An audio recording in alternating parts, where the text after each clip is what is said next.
favor. This is one more, please.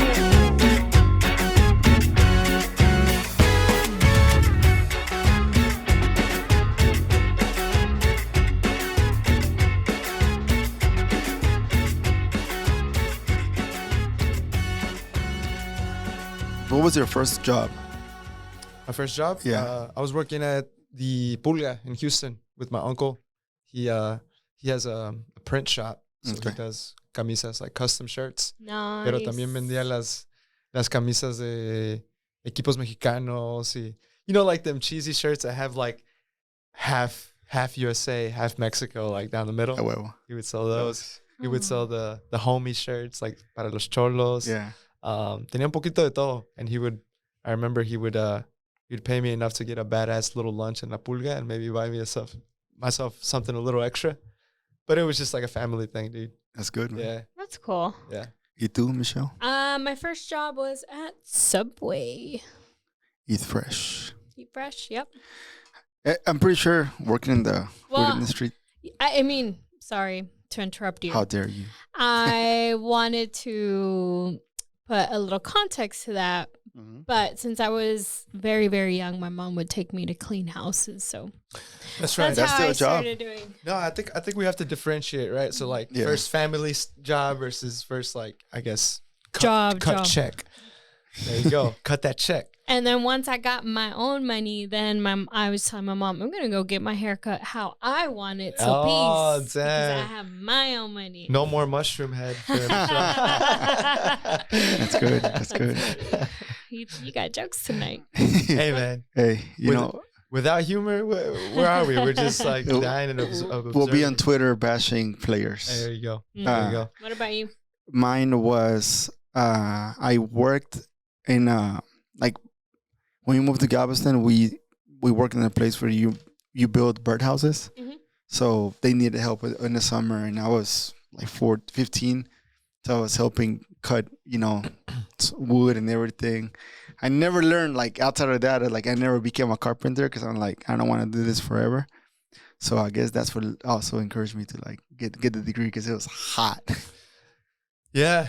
No, that's true, man. Like a lot of times I think when some of us, like for myself as well, like when I was younger, my family would say, hey, come do this like really hard labor intensive job. Yeah. But as a way to encourage, like, you don't want to do this for Right. very long. Yeah.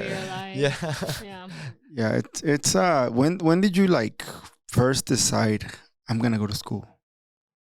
It was always a known thing for me. Like, Yeah. I think that's just a household I grew up in. My parents didn't go to college. They had high school, early, community college at most. Mhm.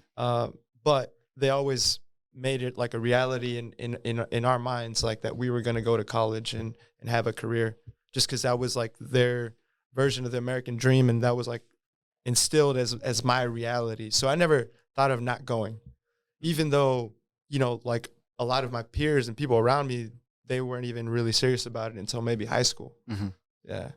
You too, Michelle? Well, my mom works still as a custodian at UT, and so she would always come home when I was little talking about, that she met this girl that was getting her doctorate. She was from another country, and that she was living off of like peanut butter, but she was an engineer and they studied a lot, and she was just so amazed. And my mom did, like, sometimes she would take them food and stuff, and so she would tell me these stories. I was like, I guess college would be cool. I didn't really have any plans, honestly, of going to college. I think I just wanted to figure it out. My dad really wanted me to be a nurse, but I can't do that. I couldn't do needles. I wanted to struggle in life. Yeah. Te desmayas con funny. la sangre. That's funny you mentioned that. Like, parents always have, at some point, they have this vision of what your life should be. Oh, and they- yeah, for sure. always- Because they want to be, us to be better. But then it really hit me when teenage pregnancy was a thing in high school. And I started seeing, like, my friends pregnant. Yeah. No, it's, And in my head, I was like, what is going on? how do you afford that? Yeah. Even now.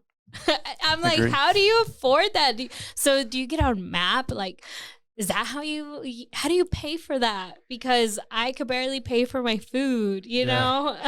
like the last time you said you were eating Lunchables for lunch. Yeah, exactly. So I think that really set into my head. And then it was like around 16, 17 when I was like, okay, I really need to get into UT. One, to make my mom proud, to figure out what I want to do with my life. And then every time my friends would tell me, let's go skip, I would be like, no, I can't. I have to make it to UT. They look at perfect attendance, Long story short, ended up going to ACC, then transferring into UT because it was so hard from high school. And I hadn't been doing my best, and you have to start since like freshman year or whatever. So that's kind of like how I got into it. Yeah, it was weird. What about you, Richie? Pregnancy, kids got me scared. Still up to date till this day. Me, I knew I wanted to do something different, and luckily I knew a couple of people that actually went to school, and I saw their life was different than like, you know, everyone else I was surrounded with. So that encouraged me, you know, and they're both accountants, Sule and Ruben, shout out. And then from that, Ruben is the one that actually worked for, you know, like in accounting, you have the big four. He worked for one of them. But what I was like encouraged by is he was doing an internship while I was in college. He was in college, and I saw him at the Galleria in Houston. I mean, the Galleria, when you're from Galveston there, you're like, you know, this is cool. This is what I want. And then he was just there hanging out with people and whatnot. And I was like, what are you doing? And he was just like, oh, I'm on an internship where he's here hanging out. And I was like, that's cool. So I was, you know, se me quedó en la cabeza. Like, I guess, you know, this is what I want. And then he'll call me sometimes like after work or around 11, because during tax season, you have to stay late sometimes. So, dude, you got a minute to chat? Like, yeah, man. So he was just literally calling me to go for his break and, you know, talk about like random stuff. And then I was like, so what do you do? Like, you know, like I would ask him about school and everything. And then subconsciously, that's what I ingrained in myself. And that's when I was like, okay, I got to go. My parents never pushed me, but they always said like, hey, if you want to be someone in life, you know, you have to sacrifice what you know, like time and everything. So the only thing they wanted me to be is a Christian, and that really didn't happen. So other than that, like. Wait, you're not a Christian? Well, I don't call myself a Christian anymore. I'm more so a believer in God, because I feel like with spiritualists, would you consider that? Yeah, but I feel like with Christianity, it brings you depend on someone, which is good.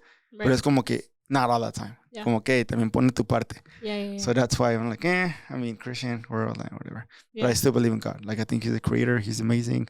But, you know, the opportunity for us to do great things is there. You just got to take it and work for it. Right. That's how I think.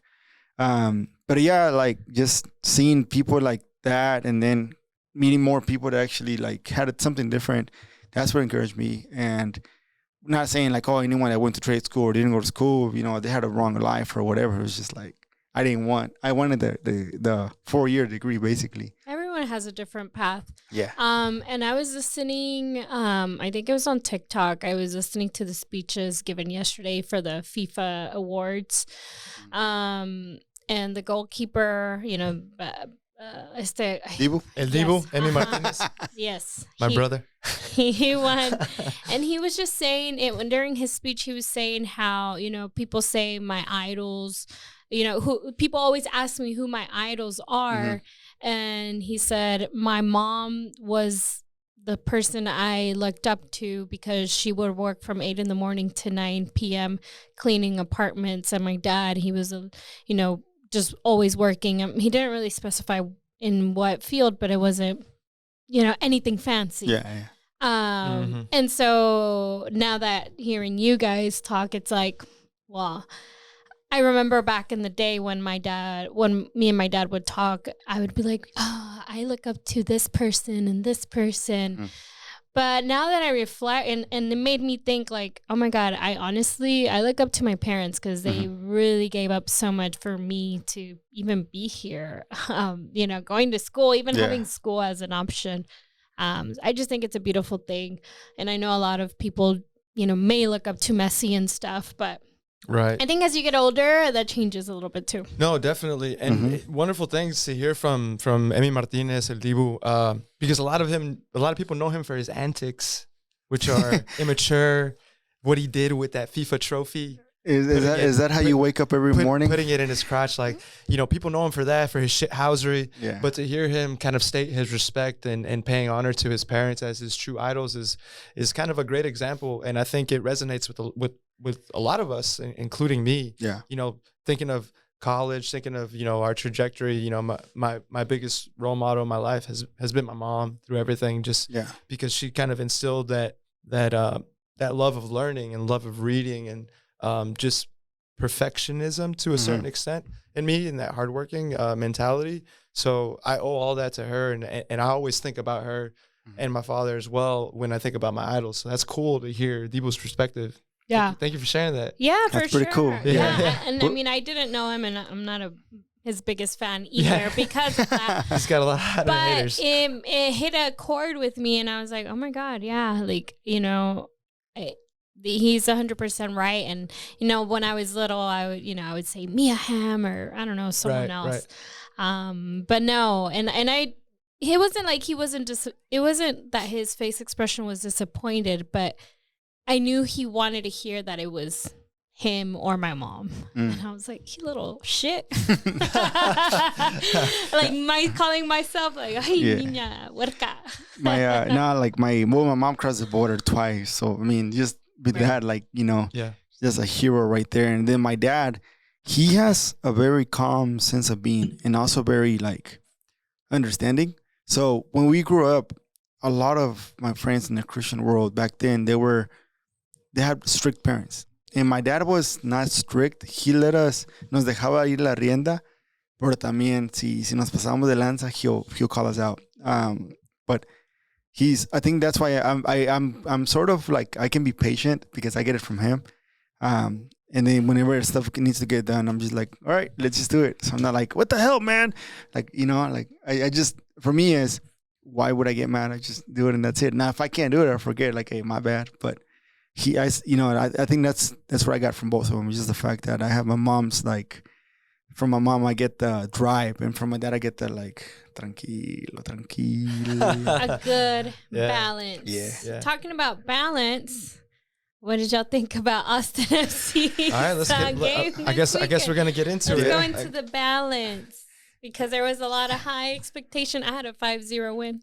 I think we all had high wins. Yeah. I think a 3-1 or 3-0. Yeah. I don't remember. I probably said I had a 3-1 too. Yeah. Y'all said the same one. I think it was 3-1 or something.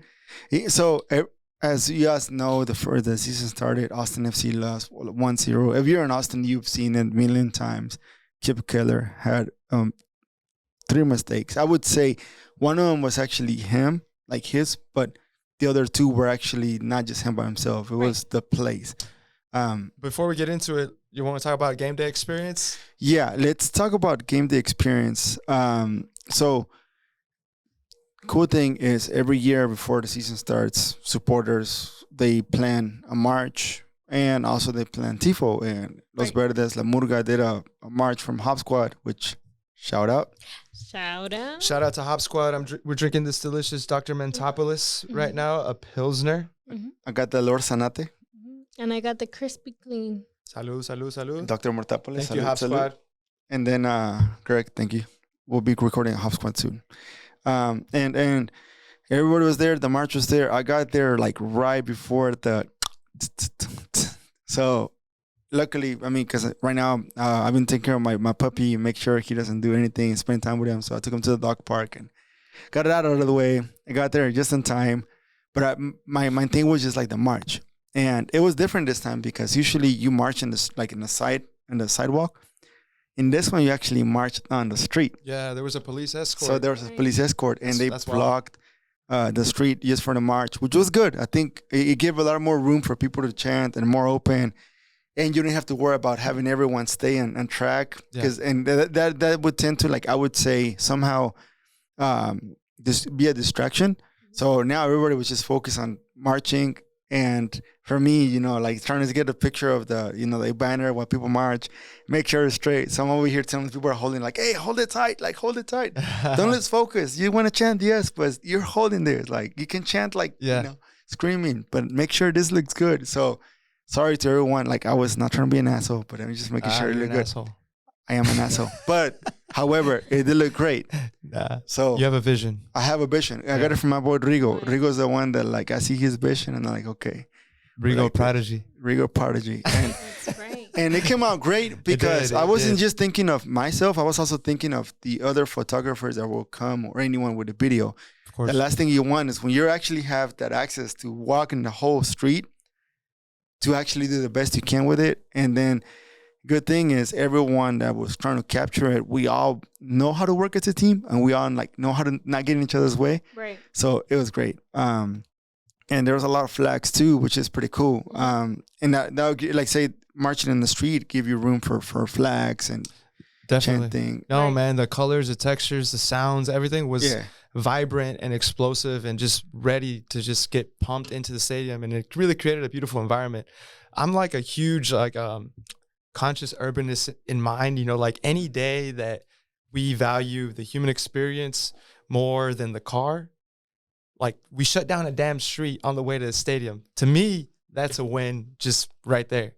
Yeah. And we're really going to try to focus on the wins because we don't have, as far as the result goes, it didn't really go to our favor. But I think that was one of the silver linings for me, that whole experience. I arrived from the Cap Metro. So that was one thing I was most excited about, taking the train. Yeah, you did say that.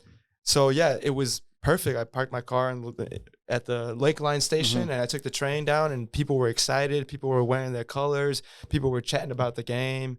And it was cool. I was really like a fly on the wall and like listening to people's conversations. And I got to Hop Squad right as the march had began. So I got a chance to participate. Okay. That's nice. I caught y'all in 1K or whatever this phone records.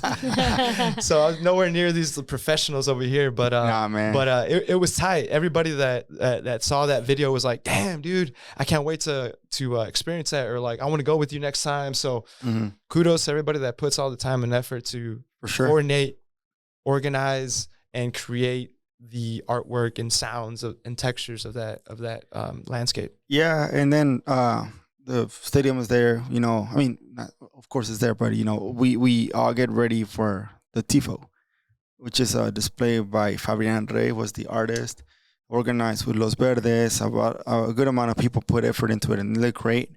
And it's good because I did feel like there was a good coordination. Like as you keep doing it, it feels more natural. Right. So everybody kind of like, okay, something's going to happen. You don't know what. But they knew a Tifo was going to come up. Yeah. And right. Sure it did. Right. I felt like it actually lasted there a little longer than expected. Maybe it's just me, but it was there for a good while. And then it kind of gave it a sense of breathing and it didn't feel rushed. Yeah.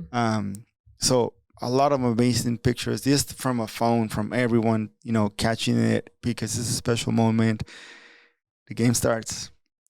Minute 15. Cascante gets hurt.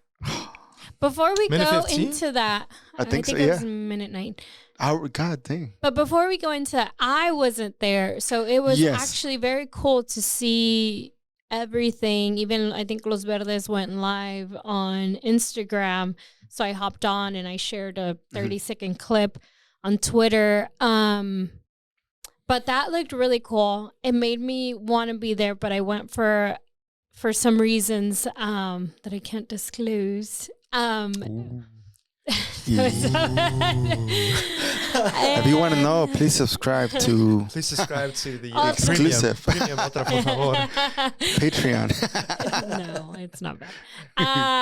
But hopefully I'll be there next Saturday or this upcoming Saturday. Yeah. But it looked really cool. Apple TV and MLS Season Pass was really cool. I guess my only complaint leading up to it is that they didn't do a lot of commentary before, you know, like I didn't see the Tifo. I saw that, I think, online.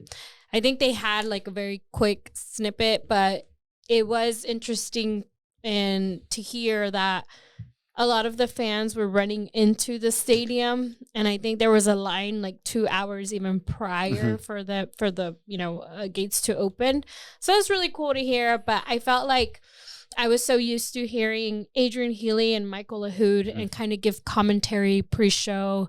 I didn't hear the national anthem, so I didn't really get to see all that experience, which was a little bit of a bummer. But overall, MLS Season Pass was very cool. I was going between English and Spanish, so it was very nice to also hear and refreshing that that there was both languages if you were to choose. About the Tifo, I felt like I knew that was going to be it because they had released on Apple TV a whole behind the scenes with the artist who created it, and he was talking about Mano de Dios, and I was like, oh, nice, like that's awesome. So I saw the connection there.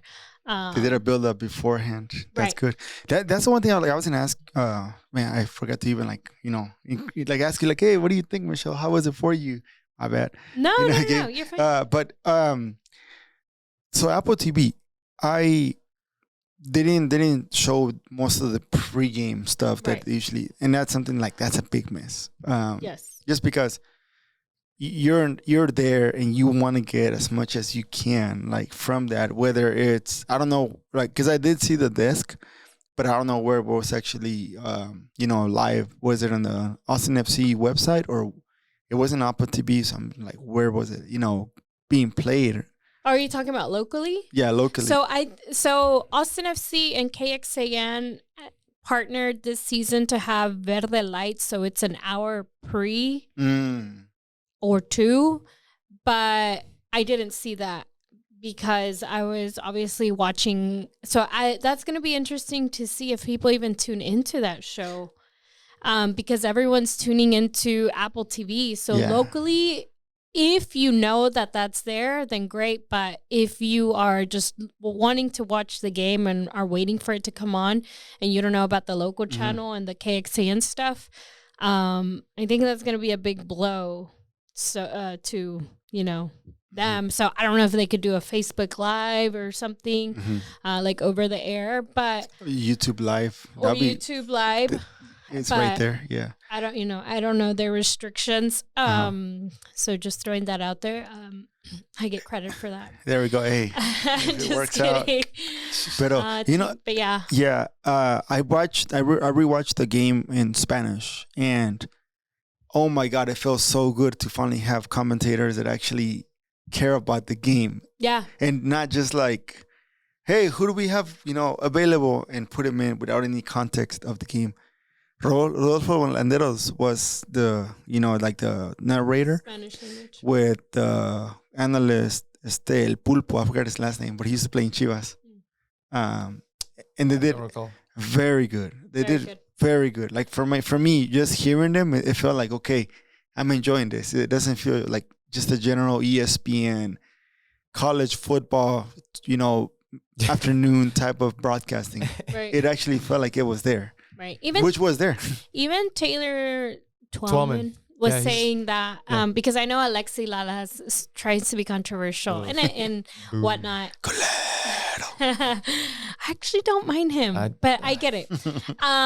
But he was asking Taylor, like, so how did you feel censored? Because he was just saying how, he was excited to join MLS and Apple TV, MLS Season Pass or whatever. And he was saying that it wasn't that. He was like, it's just that and it is true. And any TV channel that doesn't see your vision, they're going to tell you, especially like if you're working at ESPN, they're going to tell you, well, football is going to go on top and give more of the leeway than soccer. So he was just saying, like, he finally felt like a broadcast company was going to dedicate and put forth all the effort into soccer, rather where ESPN, you have to beg for time, you have to beg for all that. And same, same locally. I mean, I had to beg for anything too.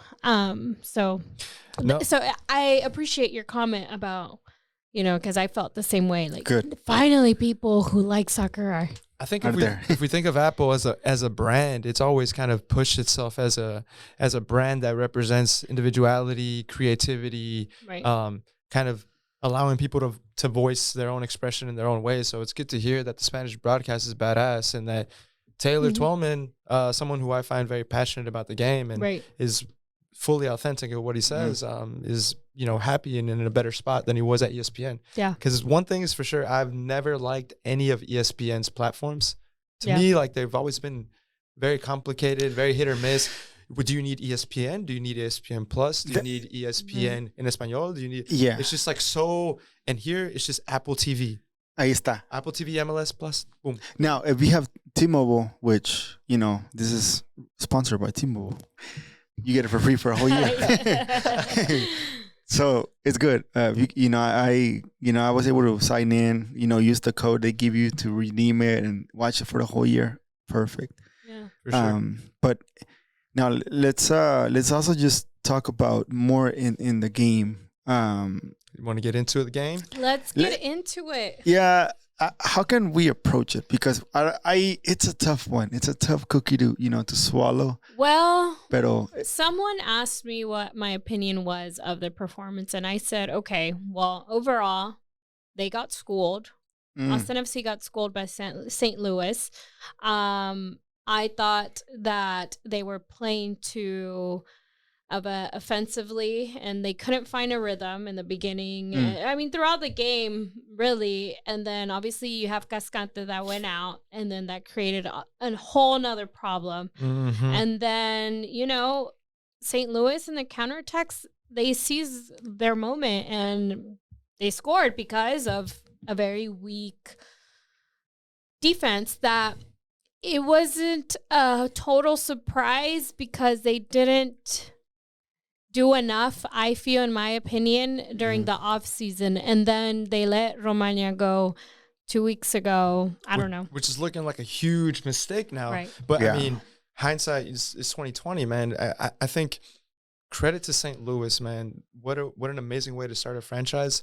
And from what I know about St. Louis, it's one of the soccer meccas of USA. On the train ride on the way there, this guy was talking about how St. Louis University has won the most national championships at the collegiate level. So it's a city that loves football. It loves soccer. So for them to come to our stadium and kind of school us the way they did, granted, yes, we lost Cascante in minute 7:30, 7 minutes and 30 seconds or whatever it was.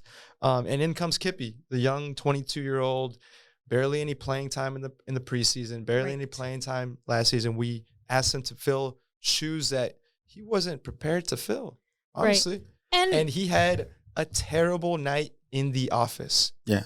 Right. Does that define him? I don't think so. Yeah. But I mean, I think we should take it. This is one game. Let's see what we can build on it. Yeah. My biggest problem, I think, with that, so I put the blame on, obviously, Keller, because of her performance. But honestly, I put most of the accountability on Josh Wolf.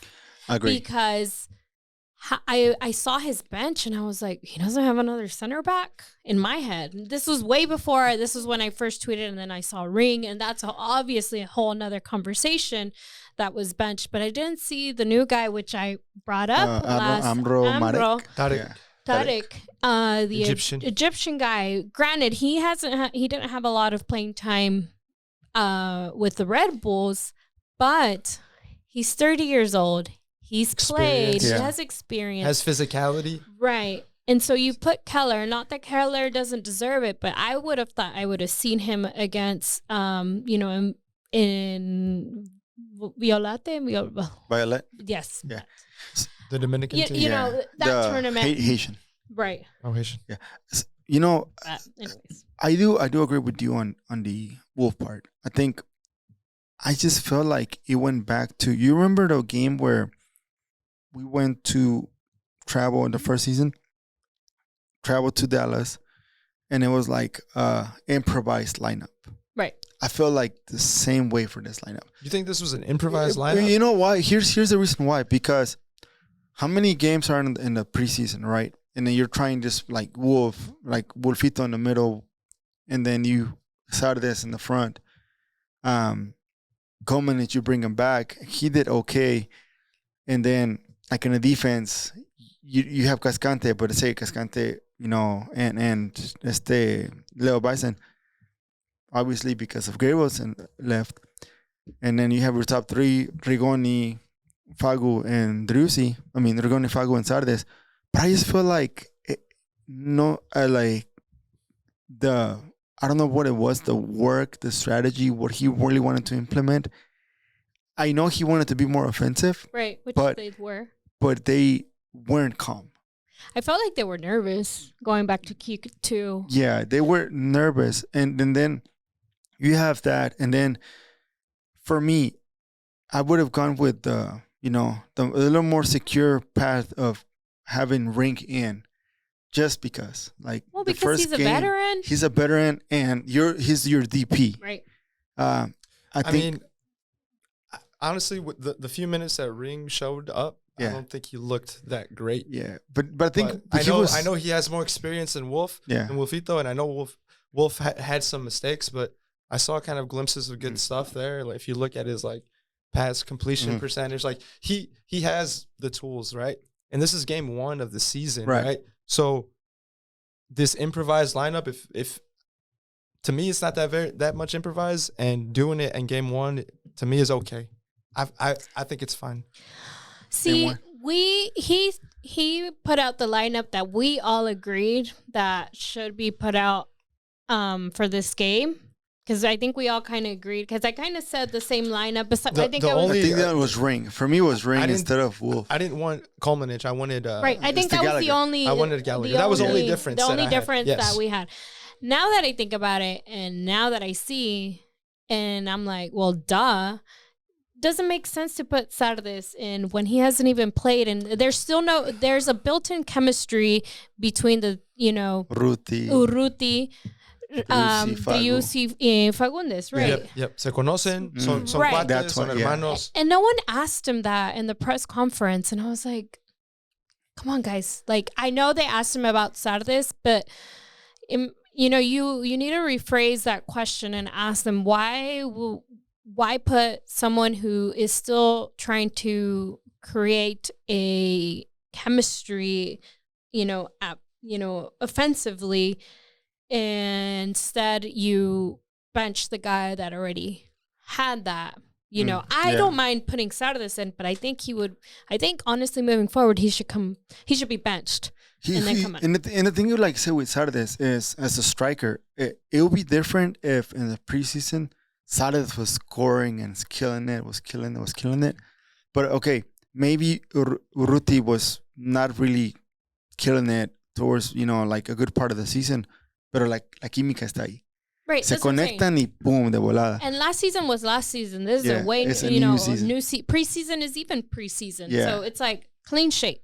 Yeah. And I just feel like you would have gone with the players you already know. And then as you go in the season, start thinking, okay, is this player actually going to make sense? Because, sometimes whenever you have this game, like for example, from Saturday, you're going to have players that, they lose the spot as a captain, and they're also benched. So you come in not very happy. You come in. He looked out of it to me. He didn't look that good. He didn't look that good in warm-ups. He didn't look that good when he came out.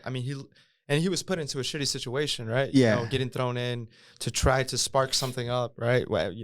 As opposed to starting what he's used to. Yeah, but I don't know. He didn't look sharp to me. I think Wolf had mentioned that previously earlier in the week.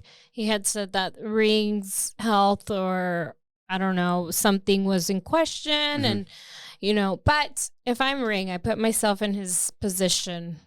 I get stripped from my captain band. And you get put on the bench. And then you get put on the bench. You're going to come in now it's a hit to the ego for sure. Yeah. Right. And now it's now they're considering putting center back. So it's a tough pill to swallow for Ring, but if he truly is a leader, he'll do it to the best of his ability. Right. It's what we've seen from players like John Gallagher, players who are not necessarily left-footed, left back, and he's done amazing. Yeah. And he was part of the spark that those little glimmers of hope that Austin had. Yeah. Immediately having that impact in scoring the goal and that 1-2 he got with Fagundes.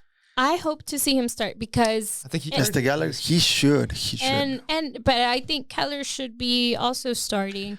Yes. And I think that the thing that Ring brings, and obviously, this whole week is going to give the team time to, up his confidence when it comes to Keller, and having Ring on the field. Well, we know he's very outspoken compared to Driussi, because even Driussi himself said it's very new to me. He asked for the armband, but during that situation, you do what captains do. You amp your players. You're like, come on, man. Like, you can't be doing this.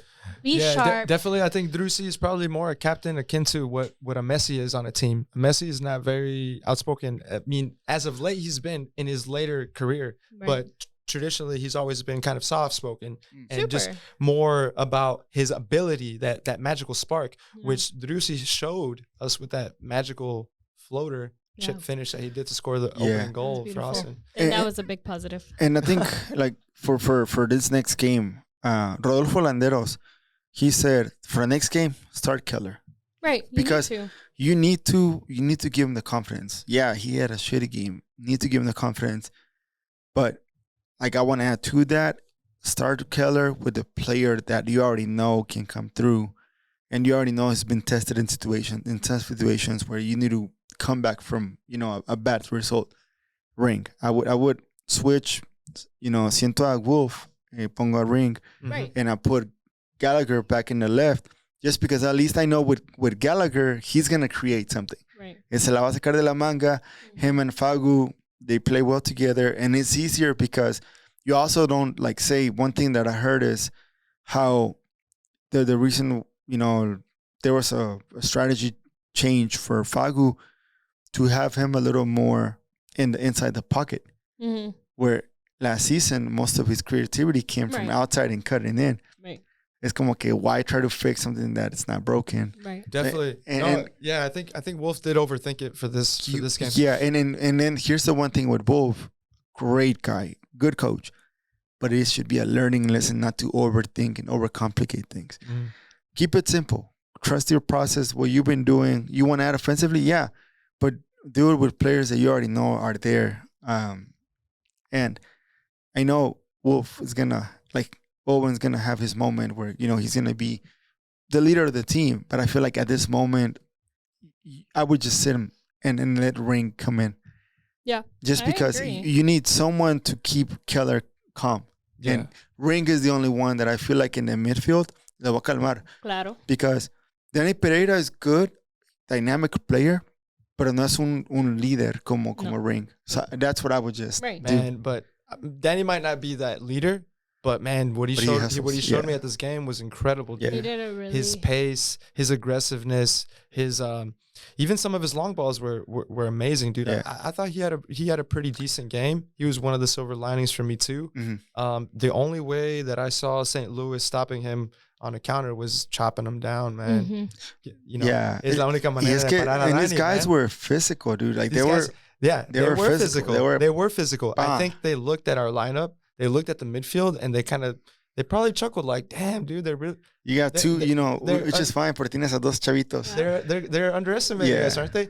And man, dude, I think we just got to give credit to Stroud, bro. Like he did his thing on the other side. Dude. Rompió la. God damn, and I was so like shook by the big mistake on the second goal against us with Kipp passing it back to Stroud and Stroud scoring. Yeah, that like I had my hands in my face and I was looking at Stroud come up to the supporter section that I thought he celebrated in the face of the supporter sections, but no, he went I saw that and I was like, he was like, he did this, right? He did but this. I thought he was doing like I don't know, like I'm here, but it's more like he did like a I'm not celebrating, I'm not celebrating. But after of course that was after the pass. I was looking at it Kipp, right here, dude. Everyone's saying that he kind of raised his hand, but I'm like. People are gonna look into the story too much. It's the game. At the end of the day, like I know, La cagó Kipp. And you take advantage. Like in soccer, you have to be opportunistic. You can see it. He didn't even look That's at what Stroud. I was gonna Miro. say. Yeah. He and I took screenshots, and I was gonna do this whole thread, but I knew people are being already so toxic because I said that people, our Austin FC fans, need to learn how to lose. Puros tóxicos y tóxicas out there. But literally, you see, and I replayed it, and here he's looking down. He's looking down. He's saw looking him, down yeah. until he looks up and just kind of glances. But he was so out of his element, and it's because he's so green that he's looking down, and it happens to everyone in soccer when you think you're, and see, that's the thing. I played center back, and it's a rule. You never pass it back. So I get so annoyed because even professional soccer players, that are amazing, they always pass it back to keeper. And it's always a rule. You never pass it back. You always pass it forward. You'd never pass it to your keeper because of mistakes like that. Right. So that's interesting that you say that, because on the train ride home, you hear all the disappointed fans, and one of the biggest criticisms is like, oh, shit, here you go. Wolf's doing that play out of the back thing again. And in my head, I'm thinking like, okay, right before Kipp Keller did that huge mistake, Austin FC was playing this beautiful football in the back, putting passes that like are not they were building something are not recommended. It's not like what you learn from like the basic center back mentality. Right. You just clear it and you play it safe. But they were literally playing triangles in our own 18. Yeah. And it was working fine until the ball landed at someone's feet who is not used to playing in that type of environment, in a game, in a home opener. Yeah. And he made a huge mistake. And it happens, but it's like, are we gonna question our build out of the back strategy just because of this mistake? I mean, I like beautiful soccer. The teams that I support, like teams like Barcelona. My favorite selección mexicana was cuando le tenía la Volpe. He's the one who kind of started that build out of the back. That was the first time I saw it. You're talking about guys who are professionals, played for big clubs. You're talking about years of experience. Yeah, not a guy that really didn't play their first. Unfortunately, he had to step it up. And he, is probably like, okay, this is what we train. This is what we do. But even Stuber, it's happened in the past where even our they experienced players make mistakes. Cascante's made a similar mistake. With his feet, yes. And so it's like this whole thing, and I get it, but it's like this kid is so green, and people who are saying that, they saw Stroud do this or whatever. I mean, it's like you move your body. The game is the game, bro. Yeah. The game is the game. If I was Stroud, I would make the goal. Why am I not going to make the goal? Let's say, for example, one of the plays, right? Está Stuber. He has the ball. Se resbala. Right. You're not going to be nice and help Stuber get up. No, you're going to go score on him, whether he's your buddy or not, because you're competing against him. Unless you're Gozy, which is one of our friends who literally says, I'm sorry, anytime someone falls. Yeah, and then you get him. I used to make girls cry. No. So that's what I'm saying. Like this is where dirty. I was dirty. It's a competitive sport in the end of the day. I know. Competition comes with, hey, you're going to have a good day, you're going to have a bad day. And then the foul on Driussi, they're like, Stroud was so... but it was a foul, and he wasn't going to stop Driussi. He wasn't. So he went for the man. Yeah, to trip him. He had to trip him. You had to chop him, just like they had to chop Danny. You have to chop Driussi. It's what you would do on that side. You can't just like... Obviously not to hurt him, right? You don't pero no era con mala leche. Empujoncito, sí. There was the player, I forgot, but I saw a highlight of the player slide tackling, I don't know if it was Kansas, and then he fouled him, and then he spit at him. So I'm like, if y'all think Stroud's foul was bad, like, and that's like, there was worse. Sometimes, people really just need to understand the game of soccer. Yeah. Like, go watch, the premiere. Go watch. Donde ahí te pegas y I mean, go watch Liga MX. Like, literally, I don't know why they make a big deal about Stroud did this, Stroud did that. Like, no, Stroud did his thing and that's it. We messed up. Right. That's part of the game. I mean, he didn't work out here, but look, it looks like he's working out over there, and he's getting minutes and playing. Yeah, he's a starter. I did see him last season before I think the second to last game, where he knew he wasn't gonna start. He was looking through the tunnel, and he was just like like pretty sad. Damn. And I'm like, Yeah, no, I'm sure he And- feels like he has unfinished business. and now there in he Austin. comes, and I'm like, oh shit. I I think, mean, I would be pumped to play that game back in Yeah. Austin. I'm sure Oh, I he mean, it's a new- played his heart out. he Yeah. played his ass off, dude. That's what I'm saying. We got to give credit to him. yeah, And just going back to the goals, man. You know, Kipp Keller losing his man in that first set piece. Yeah. Partially his fault. Yes, he lost his man, but also our keep Stuver se salió. se salió Aplicó una Memo Ochoa. and he didn't punt. Quiso. He didn't. But he was, I don't know, he went like this. He didn't punt He it. closed his eyes. It's like I think I think so. that's like a partial, like a Yeah. partial shared That was- responsibility Yeah. there. The second goal against us solely on Kipp. Killer, yeah. Yeah, la regó. Like he fucked it up. I'm sure he knows that. Like everyone's reminded him of it. Yeah. And the third goal, It was just the whole line. I mean, when you're running your ass off to try to chase someone down, someone with more experience and more physicality Yeah. Yeah, than you, that was a big guy right there. and a big guy like that, I would not expect such finesse. The finesse of what's his name? Klaus. Yeah. Dude, that cut he did and the toe Dude, poke to that was beautiful. to That's the other a great side. goal. It was a perfect goal. To me, Se my la respects. aplicó, yeah. Se le aplicó. Se le Yeah. aplicó. Now, here's the one thing. Where was Leo Bassen? Because the play ended on, like, say, when you think about it, it ended on the left part of the goal, like of I Stuber's think he goal. was chasing him, but I think he cut in behind him or something. Pero se le pasó, and then you have Kipp trying to catch up to him. Trying to catch him. Pero se y Yeah. pa dentro. papi. Yeah, Oh, Lil Bison that hurt it. maybe partially responsible, but I think he was also tracking the man behind him. He was Yeah. trying to be in that pass Right. lane. Pero, I mean, if you want to talk about Leo, I mean, I think he had a pretty solid match. I think he had a Yeah, better especially- match than Sardes. His highlight. He had his first assist. Sardes, you know, Yeah. Sardes was just like, for me, es el nombre que vino, pero realmente. We're still waiting on him. You're still waiting. He hasn't really showed up yet. And that's why I was like, man. Like, I don't Urruti want to could've- knock him out. I don't want to knock him out neither, but I would have like slowly, que venga cuando están ya. Well, you know, off the bench, I think, Yeah. and Wolf usually does his subs in minute 60, and I think he took longer this game, and I'm almost like, wait, minute. wait. Yeah, I was like, pretty- come on, where's my minute 60 sub? Because he Well, always, where's my Urruti? Because by then you already know he's I not was scoring. tweeting, I was like, Urruti. And you know, like Urruti, at least he's gonna se va como va a aplicar una chicharito como caiga, pero le va a Es lo que te meter. iba a decir. I don't know how he does his goals sometimes, but he's like, reminds me of Yeah. Chicharito. Le sale porque le sale. Va a ser una chilena reversa, pero le saldría. And I think that's what you need. I mean, now looking forward to, you know, what we want this coming Saturday. You want to win, even if it's 1-0. Oh, for You sure. gotta win. You gotta win. Oh, now that you talk about that, my brother, we were having this debate, and Okay. I had a question for you guys that I didn't include in our outline. But would you consider Q2 a fortress like fans try to say that it is? And I don't know if I'm asking that question right. But basically, would you consider Q2 a fortress? It really just depends when. But it's not something like Weak. No.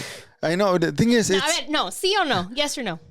I would say it's in between. Ah. Porque, no, you know what? He says maybe. Maybe. No, I'm not trying to be weak, but es que mira, You hurt me, bro. the thing is, My brother said no.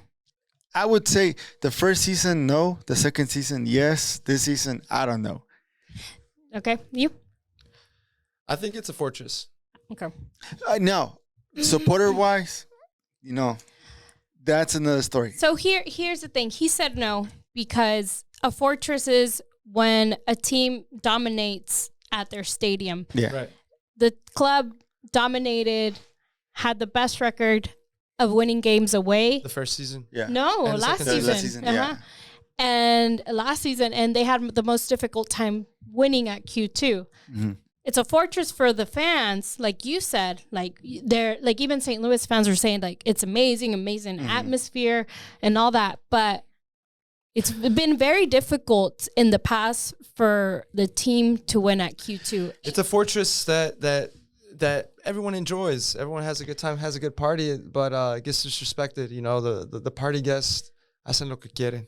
So my brother was like saying that, the front office needs to stop saying that Q2 is a fortress, because it's not, because the team has a very difficult time winning at home. If you go undefeated the whole season, yes, I would say it's a fortress. If you go like out of the 18, 17 games you play there, you only lose 2, yes. But if you lose more than 2, 3, and you tie 5, that is a problem. The reason why I'm saying this is last season, Orlando, last minute tie, we lose to LA Galaxy. Mm-hmm.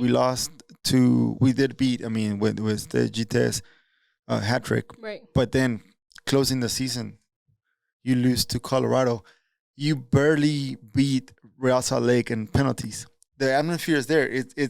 I think supporter section, it's a fortress in the stands. Right. But in the field, it's not really there. And that was his argument. He was saying that, and I think he partially is right. Or I think he is right. I think my brother's right, and I think you hit the nail with what his argument was, because we have these conversations. But even so, it is great. But even like Leo was saying, he had such a difficult time trying to hear his teammates, that it was a little bit difficult for him too. So if it was difficult for our own guy, it's obviously difficult for the opposite team, for our rivals. Yeah, it's a shared space. Everyone's gonna have. So it's like it's a fortress, but it doesn't benefit us until, like, for example, obviously the fans bring energy and it pumps you up. If I hear my name being cheered, I'm gonna be like, all right, I got this. But it's also turning into, if things don't go well, there's only one side of the stadium que está, going at it. And it's kind of been like that, though. Yeah, but it's just one of those things that I think it's home. It's a great home, but it's too soon to call it a fortress because we really haven't won something there. Right. Once you win something and once you have like this amazing, crazy season, then you can do whatever theme you want. But until then, it's a great house. It's a great home. And I'm probably going to get, shit for it, from people. But I don't think in the field we are what we need to be. In the stands, it's a different story. Right, but I think that's fair. I think the result says it itself. All right, maybe it's not a fortress, but we got to keep telling ourselves that, huh? No, but then again, the reason why sometimes I don't like to focus on, hey, en la casa dominamos, because shit can go out of hand at home or away. Right.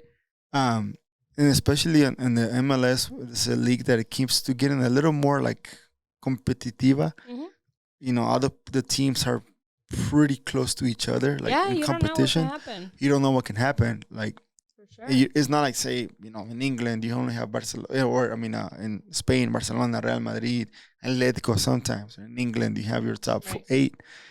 I think here it's still too soon, but it's a great place regardless. For sure. Now, with that, great place does comes with what should happen next. I wanted to touch a little bit on some of the engagement we had. I asked her, I posted a question of how do people feel, how should we move forward as a fan base and blah, blah, blah. Julian Giandy Veru said starting to be able to laugh about it, laugh through the pain at least. And as for moving forward, same as always support the team and each other, whatever the score or standing. Kind of touching a little bit on your point of some of the stadium que se apaga, but we all got to be turned no matter what, right? Another thing from Kako, we keep supporting all together and even harder. Esto apenas comienza. Ram Sizzle says something similar, this is game 1 out of how many games? 40, 50? It's a long season. It's a long, grueling season. So better to take it, now than later. Yeah. Yeah. Yeah, no, I think if we're going to make mistakes, we need to do them right. If Kipp Keller made this big mistake, he needed to do it this first game because you lose 3 points, but that's fine. Head up Kipp Keller. But I think our biggest loss, despite even the result, is Julio. 8 weeks. Yes. 8 weeks without and especially when you're our main center back, dude. Yeah. Our physical presence defensively and sometimes offensively too, with this big, beautiful head. Man, we are in a tough situation. I think this is why we can't go back and blame, the preseason you just gotta, con lo que tienes, you gotta put it out there. If someone wants to step in defense, like Rain can do, I think it's a breaking point for a lot of people in the team. Breaking point for Komanich, breaking point for Ring, to really show like, okay, like maybe I'm not the captain, but I'm the leader and I want to be in this position. Yeah. Maybe he's going to have to drop back. I didn't think about that, man, but like you're right. Komanich, players like Ring, obviously players like Kipp Keller. This is an inflection point in their careers. Yeah. Are they going to rise to challenges or are they going to just continue down and decline? And that's one thing I'm like, okay. Amro too. Amro también. Hey, when you come in, are we gonna wait another 3 weeks for him to play, or he's gonna be like, hey, fuck it, he needs to be on the bench. Even if I'm not fit to play, at least I want to be there, like, right? Because you don't want to have players that you sign on the bench, or we're getting them ready to like next time. Like, nah, ponlos en el fuego, yeah. And if we get something happens, but at least we already know that que están ahí and you're using as many, like your talent, everyone that you have available. Now, like with this coming Saturday, what's your score prediction? Before we get to that, Matt Doyle, by the way, I don't know if you guys are familiar with him, but he tweeted out and we were having a conversation. It was me and then Andrew, who always tweets about bonus games. Andrew Weber? Weeby? Wiener? Yeah. Ese güey tiene una cara bien chistosa. They follow me on Twitter and I assume they respect what I tweet out, which is why they follow me. So they engaged with me today and they were telling me about, obviously they mentioned Seattle's Xavi Arreaga, who isn't actively being used by the club, but he could be a great interest to other clubs, including Austin FC. I think his salary is $700K, so he's expensive, but he could definitely. He's a center back. He adds a lot to what we're kind of suffering, especially because we're competing in 3 other. So maybe he doesn't start right away, but say Austin, for some reason, get someone, because I don't think they're going to bring back Romagna, even though he said that maybe they should bring him back. Yeah, that would be a long season. Right there if they brought him back. I think that after 2 weeks. I think fans would be like, oh, shit. Never mind. Right? But I think that could be an option that they should at least entertain. I don't know financially, where they're at with the budget and for the season. But like we said, it's a long season. I think it's like 36 games to answer your question. And then plus the rest of potential the tournaments. Extra games that can happen if they advance further. What was the new Chevron que puso dinero? Yeti, they just released a new cup, so there's gonna be money coming in. Pre-court, he has, a trust fund. But it's the salary. It's the salary. It's the caps. It's the caps. Yeah. Hey, puntos Tony, con eso se pone todo. Okay. Yeah. So I don't know, predictions for this weekend. Pull up, Man City. Man, dude, predictions are my least favorite thing in the world. Because you're like, oh, I'm just gonna speculate what's gonna happen and look like a dickhead later, and yeah. But anyways, all right. So I think it's not gonna be good. It's not gonna be what we expect. Oh shit, we have another L at home? Not an L. I think it's gonna be a tie. And it's gonna be a tie that like is an ugly tie. But I think we need to start having ugly results that aren't negative. Obviously I want to win. I would love to see a win, but I think it's gonna be an ugly tie. It's gonna be like we're gonna leak goals in the back. So I'm gonna say high scoring, something like 3-3, something like that. 3-3. Yeah.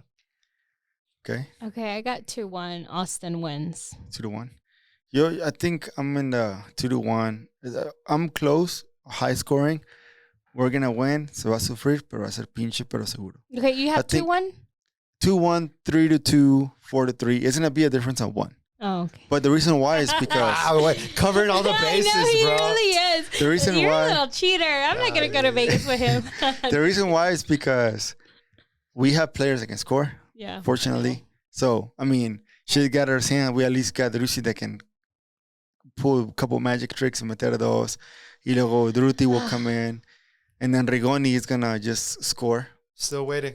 I'm still waiting. I still want Rigoni to score. I want Rigoni to score. I think He had little sparks of aggression, of good through balls. Yeah. Okay, Saturdays was a little bit too ahead. But I mean, we need him to score. We need him to, We to really show need something him offensively. to. Una asistencia. un que pinche nos tiro aunque la convenzca. vueles, pero something that hits on the other side. Yeah, I don't want it to be like, and we don't have a shot until like minute 55. Nah, see, minute 5, if you're, almost halfway, pégale something. At least, como digo yo, mi teoría, no soy la Volpe. I'm not the best soccer player, pero lo que sí sé es de que si le voy a pegar, I wanted to end on the other side rather than on my side. So, and with that, I know, like, say, like in Austin, I mean, this loss brought a lot of division, which sucks because when you win, everybody's happy, everybody's like kumbaya. But when you lose, in every situation, cala y cala feo, especially when you lose in the first game opener and you lose to a new franchise. But I wanted to okay, we talk about the game, we already know the obvious, lo indefendible, Kipp Keller, but there is something that our friend Cris Rubio, he actually wrote an article for Capital City Soccer where he pretty much stated the supporters need to shoot back Kipp Keller. I think for us, when it comes to the like life and the culture part, it's something that I know in the past with Cascante, I said what I had to say. With Ronnie, we criticize him, but this moment right here is having someone like him and actually bring out an example of a player from Arsenal. I think it's Saliba, where he had a tough time.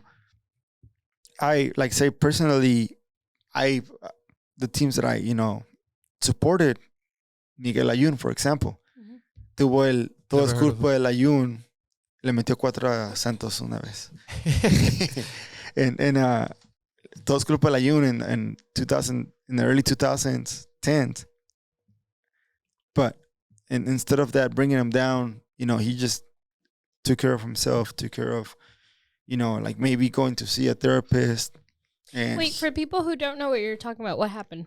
Okay, so Layun was a player that he played in Atalanta and he came to America, but he also played in Veracruz. But when he came in, it was muy cuestionado because they're like, what the hell is he doing here? He's not a star.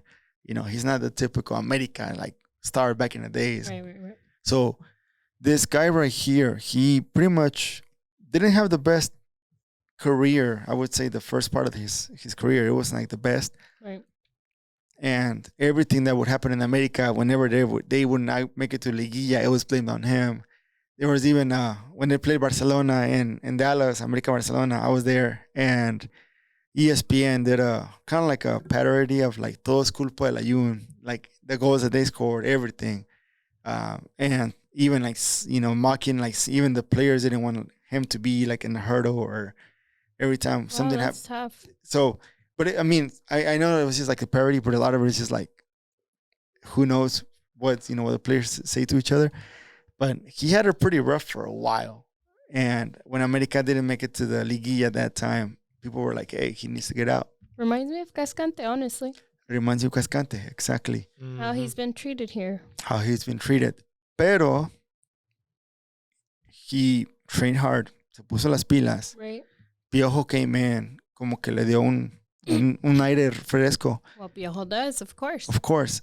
And he actually also, went to see a therapist that helped him mentally. A couple years later, 2 years later, actually, after that happened, he wins a championship with America after 8 years, and he had the deciding penalty. And the way he scored a penalty is like when he shot it, he pretty much slid y la metió against Cruz Azul. Sorry, Michelle. That's why I heard you were like. But what I'm trying to get to is the hard work. I mean, because he could have shot, he could have, like say, whatever it is, in the moment right there, America was making a comeback. Lo hubiera fallado, tal vez gana Cruz Azul.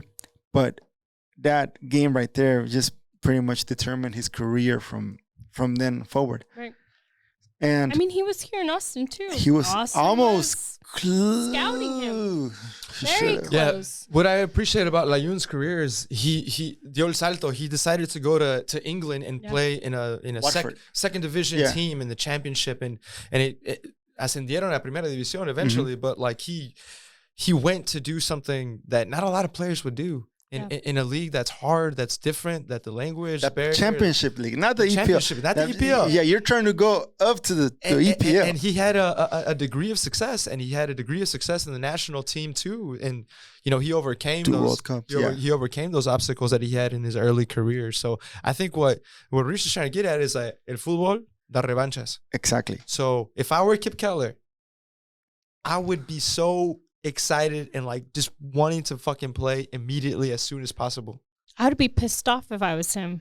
I'd be like, well, screw all y'all that talking mess. Oh yeah, but I would use that as fuel. I meant like, it is tough. I'm not literally saying screw anyway. It is tough. And the thing is, like, there's people that are talking shit, but there's also people that are like. But it happens in life too. How many people probably your tia says something and you're like, man, I'm gonna do this. I'm gonna lose weight. Coming from a guy that plays soccer and siempre la paso al portero, it's always my fault when they scored. I've learned like, hey, at the end of the day, si le pongo ganas, maybe like technically you're gonna be better than me, but physically te voy a dar batalla. Right. Absolutely. So is this what true.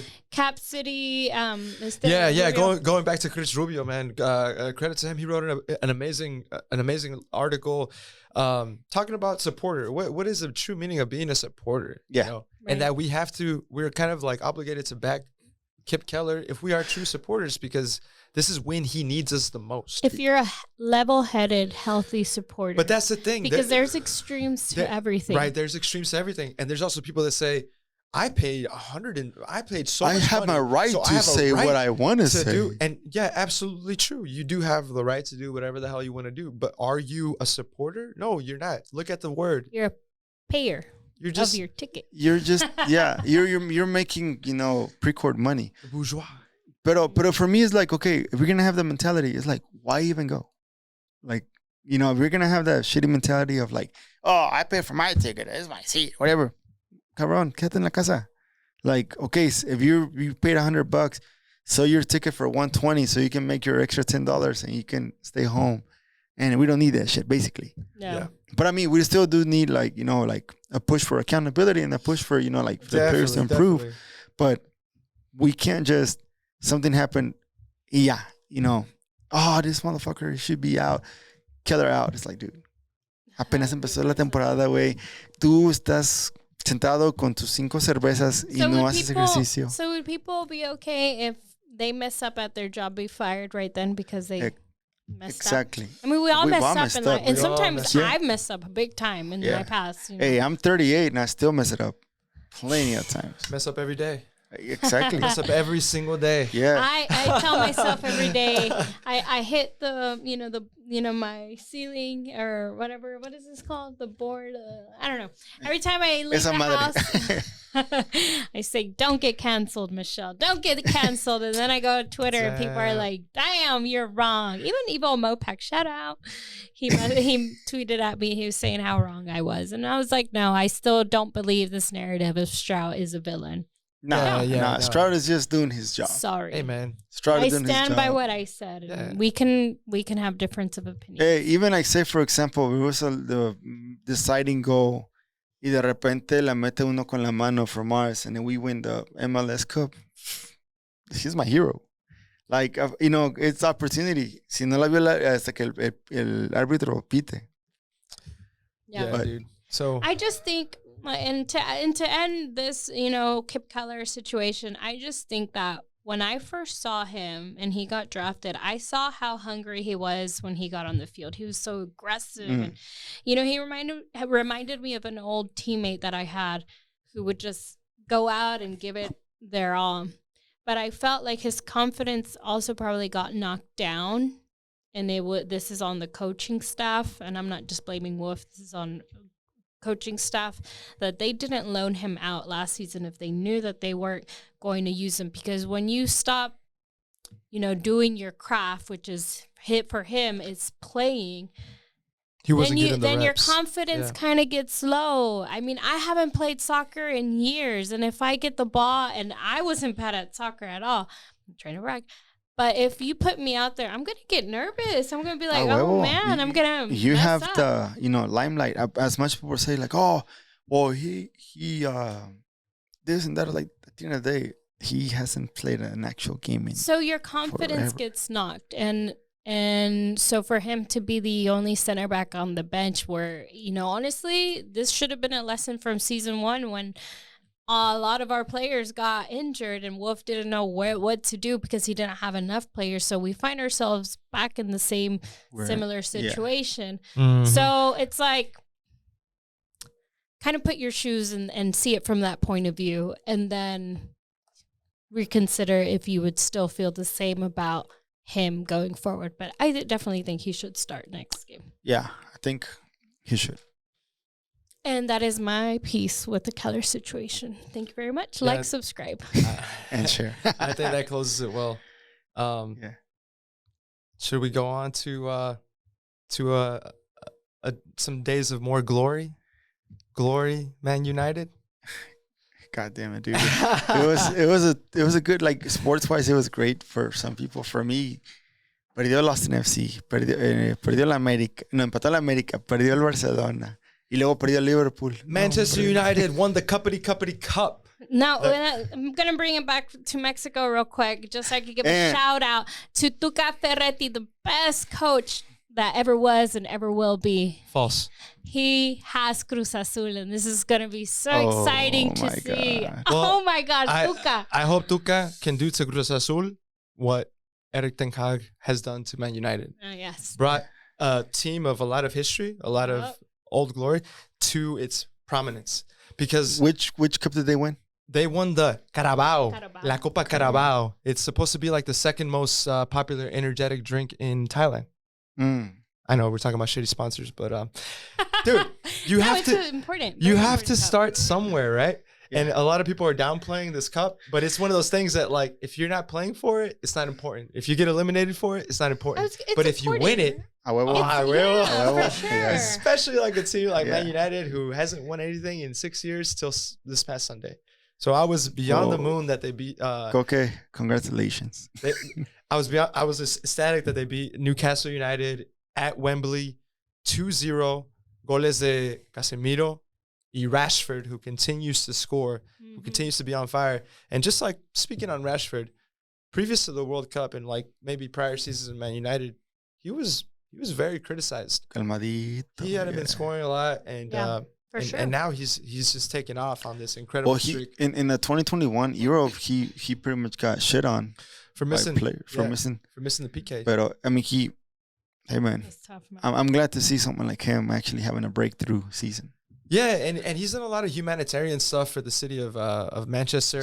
And I think that maybe that type of stuff has helped him create a connection, because he's from Manchester too. So es de la academia de ahí de Man United. So the city backs him, and not to jump back on the Kipp Keller train, but we should definitely back him too, right? And dude, Casemiro, low key, like, people were criticizing Man United for picking him up as like kind of like a panic buy, but he's proved to be the engine of Man United. Wait, I would give, if I was, if Casemiro had a chance to go to America, Austin FC, cómpralo, wey. Like, if he has the money and you can buy him, bring him, just because a player like that can for sure help you build a foundation. What I admire about him the most is un jugador que lo ha ganado todo con el Madrid. Yeah. He's won everything, every single medal, any type of honor, accolade, he's won.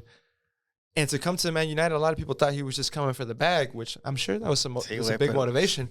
But that guy is a competitor, dude. That guy is a competitor. My favorite quote after the game, he said, he scored a goal off of a set piece. Luke Shaw pegó un centro, and he just put his big, fat, beautiful head on it, and golazo. He said, anybody who knows me knows that I go for that ball like a plate of dinner. Like, he's just gonna eat that shit up, and I love that. I love that attitude. I kind of like, I see when I see Casemiro, I see what I wish I could be on the field, and when I try to be on the field as a player myself, like the physicality, the heart, the engine. Kudos to him. Kudos to all United players like Lisandro Martinez coming off El Campeonato con Argentina. You know, he won the World Cup. Heavily questioned when he came to United too por su statura. You know how the English are. They see someone that's not 6 foot X, and they're like, this guy's not gonna cut it. They're like me dating in this world. Yeah, it's like Michelle. Like Michelle would not. I'm like 5'9". She would not show the time of day to Lisandro Martinez. But this guy plays like he's 7'12", dude. You would think he was the biggest guy on the fucking field. Porque le echa huevos, güey. He'll play his physicality, like he'll play everything, dude. And I mean, everything is clicking right now for Man United. They're only lost in I forget how many fixtures it's been against Arsenal, and it was a 3-2 loss. Yeah. Pretty close game. Arsenal ran away with it at the end, and they're right there. Right now they're fighting the Premier League. They're like 7 points behind Arsenal. They're fighting the FA Cup. They're fighting the Europa League. They just won the Carabao League. So, I mean, from how they started the season to where they are now is amazing, and all credit to the bald master Ten Hag. And he's like, my respects to Ten Hag. Respects. That's funny. Dude. That's good, man. Hey, it's good to have someone like Man United back. Right. It's one of those teams that it has so much history. It has so much history. To see them. And my brother was saying that because he's a Liverpool fan. I have another brother, and he was just saying, he's like, yeah, I don't know. It was an interview, and I forgot who said what, but basically a Liverpool player said that they respected Manchester United and were happy for them. They weren't rooting against them. Maybe it was a fan. I don't know, but because they respect that, and you know, it's like you respect a big club like that. But it takes a lot of balls to do what Ten Hag did in saying Ronaldo is not in the plan. And I know that we have big Ronaldo fans in the building. Like in the building. To my proximity. In between us. And a lot of people were questioning when he made that move. They were saying that that was ridiculous. Why would you ever do that? But it's proven to be that maybe it wasn't so much that he didn't value Ronaldo's qualities, but all the extra attention that a player was like taken Ronaldo away brings from was taken away from the his progress, his process, his vision. So that's good. Yes. Now, I'm just kidding. tranquila. It's cool. It's cool. Bring it up. Ronaldo, I will retire from soccer the day that you give me an interview. I will hang my bag and say he scored 2 hat tricks. I know. He can still do it. Give me an interview, and I will retire, and y'all can stop hearing from me. I'll say, you know what, guys, this is the end of an era. I want to go out with a bang like if LeBron Ronaldo James. were 5'9", would you care about him as much? What's the height limit? No, I don't know. I mean, just don't be shorter than me because. How tall are you? I'm 5'1". Okay, so if you're 4'9", ya valiste madre. Because I wear heels and I like to wear boots and stuff. Okay, so if you're 4'4", I try not to make it all about physical attributes, but there is some girls that are crazy, and they'll be like, I'm not gonna call her out, but they're gonna be like, I don't date anyone that's below 5'9", and I'm like, how do you even know what 5'9" is? I don't even know what 5'9" is. Damn, dude. I'm not like that. As long as, hopefully you're tall. Y luego de repente, bien chaparrito el vato. I mean, when they hug each other, she's actually like, he's going like this. But then watch her end up with the 5 guy or below. Because that's just how life works. Exactly. Darlings. Speaking of life, before we head out, Koke was at the MS. That's Man, right. I had the privilege to be at the Moody Center. My first time visiting the Moody Center. To watch Banda MS perform. So I wore my cowboy dude, stuff. it was incredible, dude. First of all, I had never seen. Okay, I have a question. I have go I didn't get the we're all wearing a leather jacket memo. Sex to suck. Hey, man, bro, you always got to be ready with That's that leather, what I baby. say. Sex to suck. So, what's your favorite song? My favorite song, I like las más movidonas, like El Mechón, las del Cacahuate, like, you know, like, let's fucking funny. get Yeah, moving. I love it. But they have the romantic songs too, like Como tus ojos, y Piénsalo. Dude, they have something for Y le everybody. estás cantando a Madison. Yeah, yeah. En el oído. Is Ya Superame? Is that the? No, No, that's Grupo Grupo Firme. I Firme, love which, that you know, we'll go to next. When they come Yeah. to Austin, we're going to be We'll there. be gonna be there. We'll be correspondents for sure. Yeah. So you were the correspondent for Otra, por favor. I was. I was going to say, I had never seen that many Mexicans on the west side of 35, but it was beautiful. I loved it. I love And it was that. funny because there was a baseball game happening at the UT Stadium on the east side of 35. Yeah. So it was like this rare instance where like Abstract. a huge white population was on the east side and a huge Mexican population was on the west side. But I was like, I love it because there's nothing more beautiful than seeing toda la gente, toda la raza dressed up to the nines, looking fabulous in their boots and their heels and and all dolled up and just ready to just enjoy life. Como un buen concierto de raza mexicana. Al principio todo huele chido, a piel, a una buena loción. un buen Como se están perfume. estrenando todo. Estrenar, haz de Extra cuenta que perfume. todo. Pero ya Pura peda. para final, todo huele a cerveza y a miados. Hey, dude, and what I love to see too is people buying, you know, like 4 or 5 drinks. And, you know, you're like, are they going to drink it all themselves? And like, no, they would give it to strangers. Hey, Yeah. ¿sabes qué? Oh, Ten, stop compa. it. I should Yeah. Salud, salud.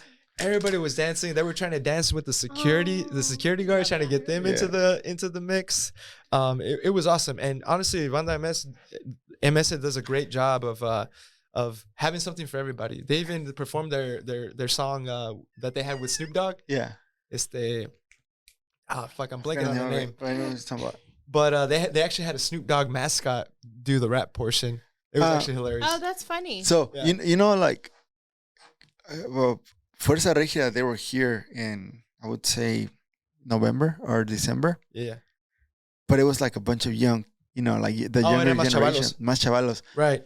Pero Banda MS es un poco más de nuestro calibre, como quien dice. It's speaking to generations because they were celebrating their 20-year of band trajectory. Yeah. So that's 2 decades. Yeah, you know, that is. you create a lot of fans and to continuously make hits, you know, you bring in younger and younger fans, but you also have the fans that you started out with. So I did see a lot of young people. I saw a lot of older people too. Yeah. It was a beautiful mix. That's Man.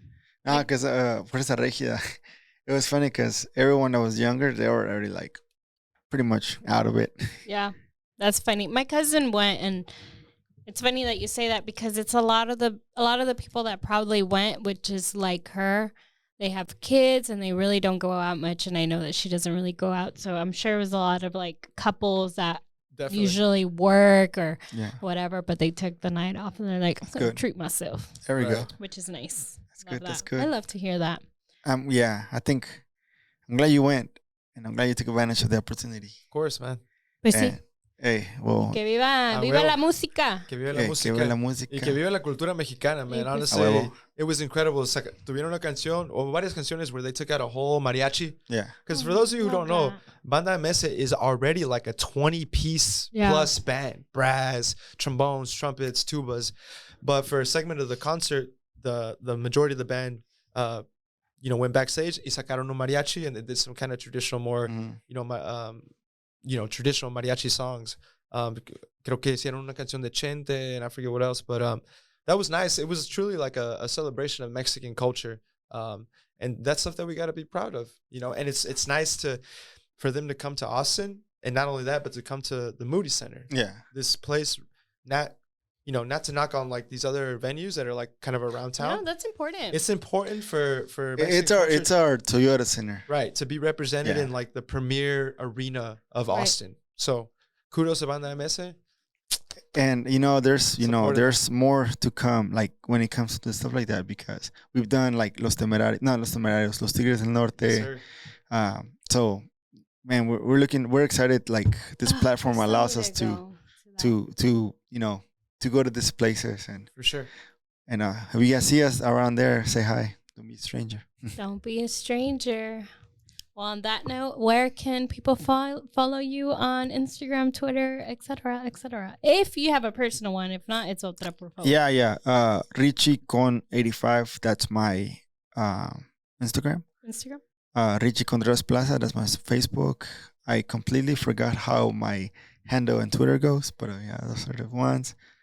And you can also follow us at Otra por favor. That's pretty much on every platform. And yeah, how about you guys? You can follow me on Twitter at Koke Studio. And follow us on Otra por favor on every other platform. And you can follow me at Michelle S_TV. And that is Instagram, Twitter, TikTok, Facebook. She's everywhere. I do, especially right now. But I think it's easier to have one, username handle. Yeah. Because if not, it's like, and then sometimes I used to forget it. So, anyways, well, guys, it's thank been you so a real much for the invite again. Of course. Hey, thank you for coming, Michelle. Se cuidan, se portan bien. Arriba la América. Like, subscribe, glory, and Man share. United. Let's go. Abajo el Cruz Azul y el Tuca. Let's go, CR7.